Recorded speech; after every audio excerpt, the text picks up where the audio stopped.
Hello views, আসসালামু আলাইকুম। কেমন আছো তোমরা?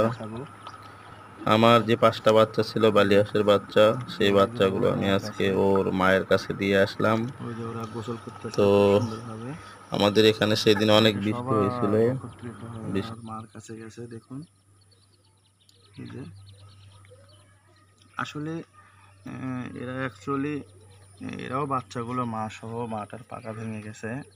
তো এরাও বাচ্চাটা মানে ওই বৃষ্টির ভিতর পাইছে, তো এরাও ছেড়ে দেবে।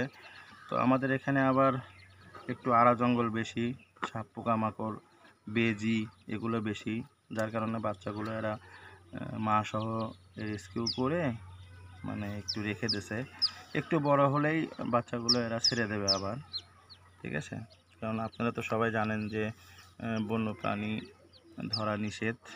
সো এগুলো রেস্কিউ করবে পরে।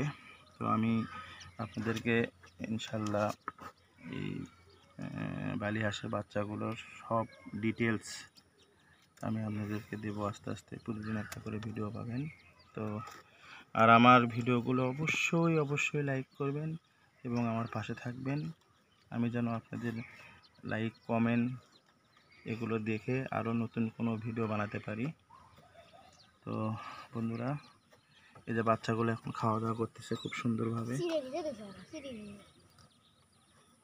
এই যে দেখেন বাচ্চাগুলো, ওদের জন্য ছোট্ট একটা পুকুর করা হয়েছে। মানে আমি যে বাড়িতে বাচ্চাগুলো দিলাম ওই বাড়ির মালিক ওদের জন্য একটা ছোট্ট একটা পুকুর করে দিছে। সেখানে ওরা মূলত গোসল করে, খাওয়া দাওয়া করে। তারপরে এই যে বাচ্চাগুলো এখন ওর মায়ের কাছে মোটামুটি খুব হ্যাপি আছে। তো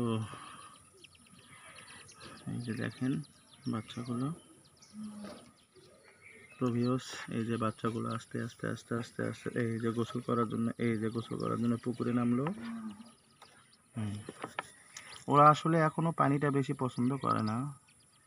ওদের একটু বয়স হলে, ওরা এখন সবে মাত্র 3-4 দিনের বয়স, একটু বয়স হলে ওরা আবার পানিকে বেশি ভালোবাসবে।